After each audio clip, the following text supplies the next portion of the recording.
Hi, my name is Kevin Drane. I'm the pastor at Kewanee First United Methodist Church. And I'm going to read to you today a book called The Polar Express, a medal winner. Illustrated, or the author is actually Chris Van Allsburg. Chris Van Allsburg. The Polar Express. So, some beautiful pictures. So I'll try and show you those while I read.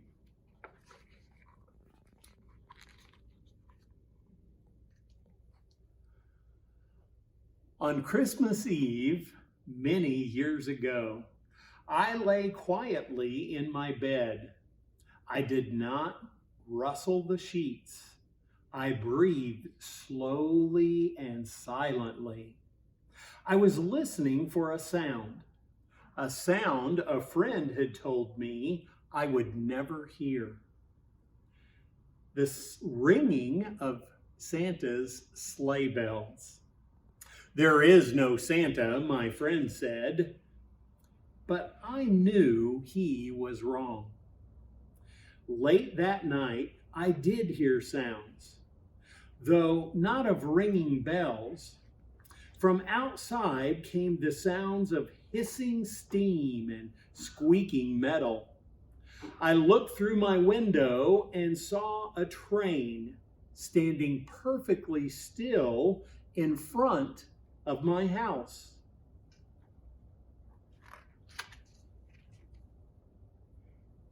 It was wrapped in an apron of steam. Snowflakes fell lightly around it. A conductor stood at the open door of one of the cars.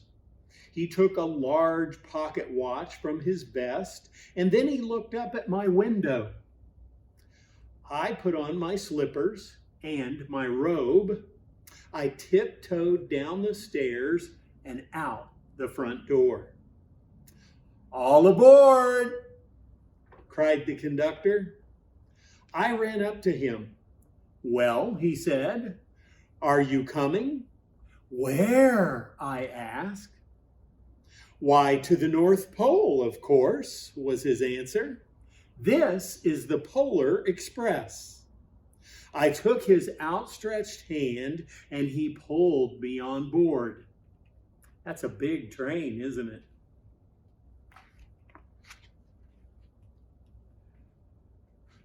The train was filled with other children, all in their pajamas and nightgowns. We sang Christmas carols and ate candies with nougat centers. They were as white as snow. We drank hot cocoa, as thick and rich as melted chocolate bars. Outside, the lights of towns and villages flickered in the distance as the Polar Express raced northward.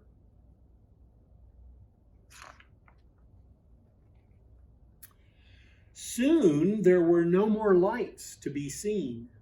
We traveled through cold, dark forests where lean wolves roamed and white-tailed rabbits hid from our train as it thundered through the quiet wilderness.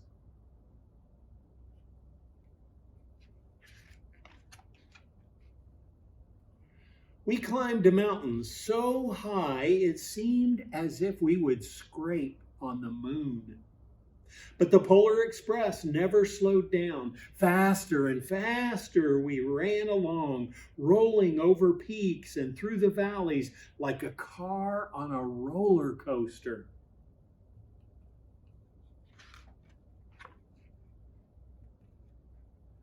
The mountains turned into hills, the hills to snow-covered plains. We crossed a barren desert of ice, the great polar ice cap. Lights appeared in the distance. They looked like the lights of a strange ocean liner sailing on a frozen sea. "There," said the conductor, "there is the North Pole."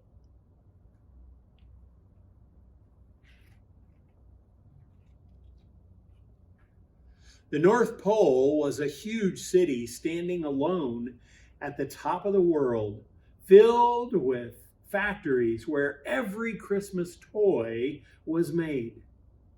At first, we saw no elves. They are gathering at the center of the city, the conductor told us. That is where Santa will give the first gift of Christmas. Who receives the first gift, we all ask. The conductor answered, he will choose one of you. Wow.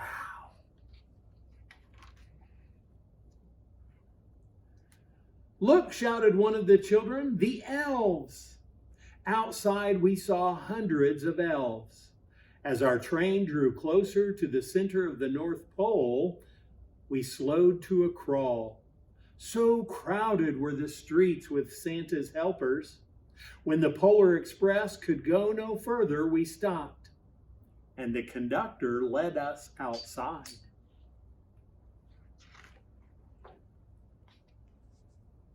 We passed through the crowd to the edge of a large open circle. In front of us stood Santa's sleigh. The reindeer were excited. They pranced and paced, ringing the silver bells that hung from their harnesses. It was a magical sound, like nothing I'd ever heard. Across the circle, the elves moved apart and Santa Claus appeared. The elves cheered wildly. He marched over to us and pointing to me, he said, let's have this fellow here. He jumped into his sleigh and the conductor handed me up. I sat on Santa's knee and he asked, now what would you like for Christmas? Could you imagine? I knew I could have any gift I could imagine, but the one thing I wanted was not inside Santa's giant bag. What I wanted more than anything was one silver bell from Santa's sleigh.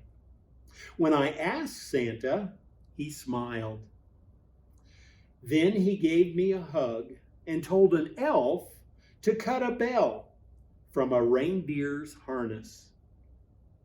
The elf tossed it up to Santa. He stood holding the bell high above him and called out, the first gift of Christmas.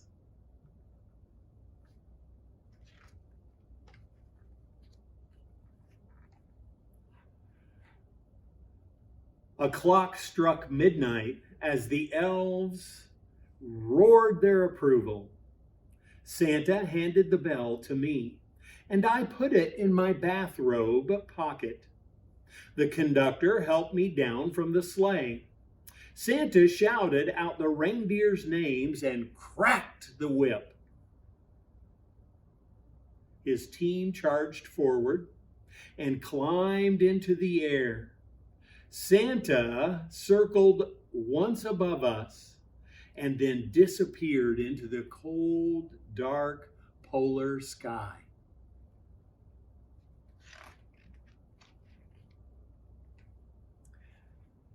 As we were back inside the Polar Express, the other children asked to see the bell. I reached into my pocket, but the only thing I felt was a hole. I had lost the silver bell from Santa's sleigh.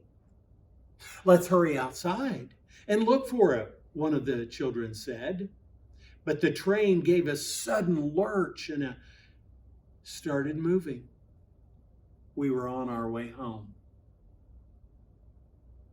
He's pretty sad, isn't he? He lost his bell.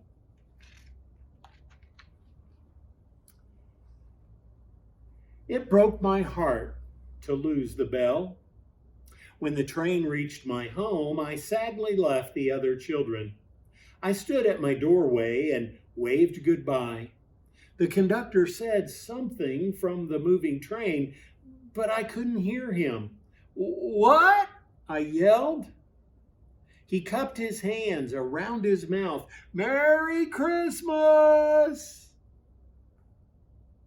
The Polar Express let out a loud blast from its whistle and sped away.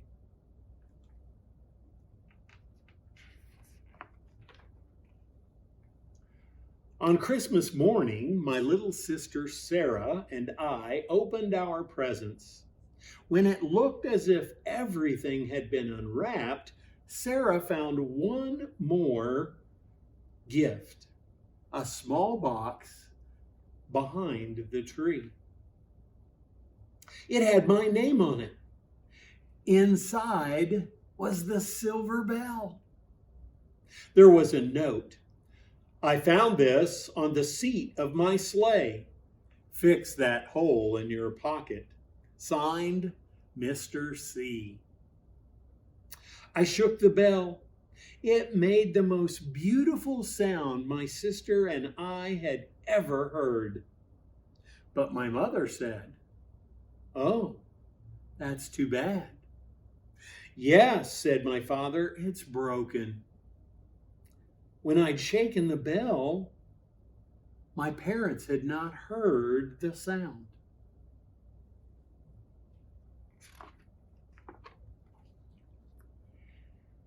At one time, most of my friends could hear the bell, but as the years passed, it fell silent for all of them. Even Sarah found one Christmas that she could no longer hear its sweet sound. Though I have grown old, the bell still rings for me as it does for all who truly believe. What an awesome story. The bell still rings for all those who believe in Christmas. That's the Polar Express. I hope you enjoyed it. From our family to yours, Merry Christmas.